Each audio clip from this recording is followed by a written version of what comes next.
Anne Veesaar, teie olite 2006. aastal liiklusõnnetuses, kus oli mitu hukkunut. Kas te korraks meenutaksite, mis juhtus?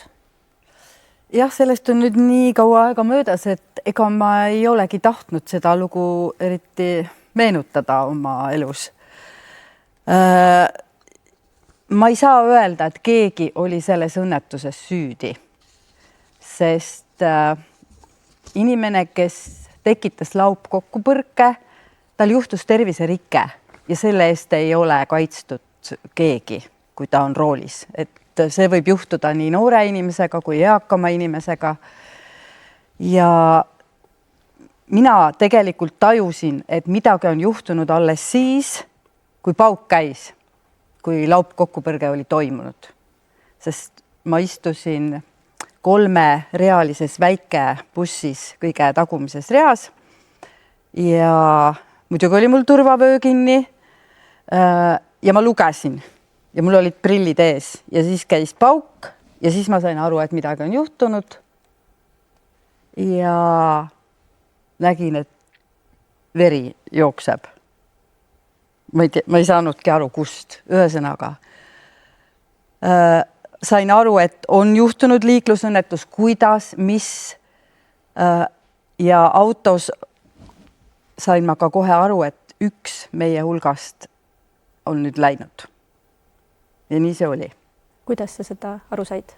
Ma ei tea, see on mingi selline alateadvuslik, mingi intuitsiooni asi, sest et tema asend kõigi teistega võrreldes, kes veel autos olid, oli vastupidine, ta oli sellises asendis. Aga meie kõik olime nagu selle löögi tagajärel kuidagi teistpidi. Ja see löök, mille ma sain, oli vastu nägu ja vastu põlvi. Et see vahe eelmise istmega oli küllaltki kitsas ja siis ma sain aru ka, et üks hammas on ära lennanud. Hiljem selgus, et ninaluu oli 2 kohast katki ja tagajärjed ilmnesid alles kuskil 7, 8, 10 aasta pärast hakkasid ilmnema alles terviserikked, mis olid arvatavasti seotud selle avariiga. Nii et sel hetkel ma ikkagi tõusin püsti. Kadunud Madis Milling, Tõnise vend, kes sõitis tagumises autos.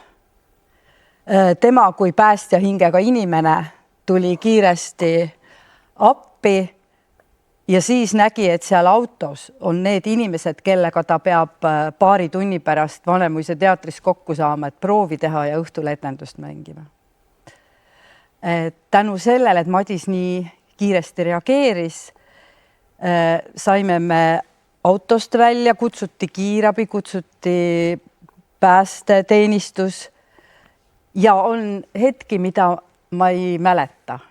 Et ma ei oska täpselt kirjeldada, mis seal veel juhtus. Ühel hetkel seisin ma maantee ääres. Siis pakkus keegi mulle oma autos, see oli üks päästeteenistuse mees, kes pakkus oma autos mulle istet sooja ja ma leidsin sealt veepudeli. Ma jõin selle pudeli tühjaks, seda ma mäletan. Ja siis ühe korraga olin ma kiirabi autos. Et sellised asjad, mida ma ei taha tegelikult oma elus meenutada ja ma ei tea seda kohta siiamaani Tallinn-Tartu maanteel, kus see juhtus. Ma ei taha seda teada. Ma tean, et see oli umbes mingil kilomeetril, aga ma olen sunnitud seda teed, mitte sunnitud, ma vabal valikul sõidan seda teed ikka ja jälle ühest teist ja otsast teise, aga ma ei taha seda täpset kohta teada ja ma ei tea. Kui kaua see psühholoogiliselt nagu aega võttis, et sa ise olid valmis jälle rooli istuma? No kõige hullem oli see, et kuna üks meist jättis meiega jumalaga nii-öelda, siis mina tundsin ennast süüdi, kuna selle seltskonnaga ja selle väike bussiga, millega me etendusele sõitsime, istusin mina alati sellel kohal, kus istus lahkunu. Ja just sel päeval keeldusin ma sinna istumast. Ma ei tea, miks. istusin teisele kohale ja hakkasin raamatut lugema.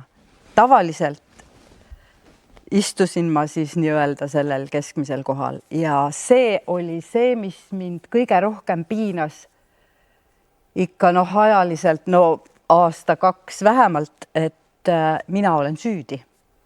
Miks ma ei istunud sinna, kuhu ma tavaliselt istun? Ja see süütunne kestis ikka ja näris mind ikka nii, et minu sõbrad said sellest aru ja ma vajasin abi. Et sellest süütundest lahti saada.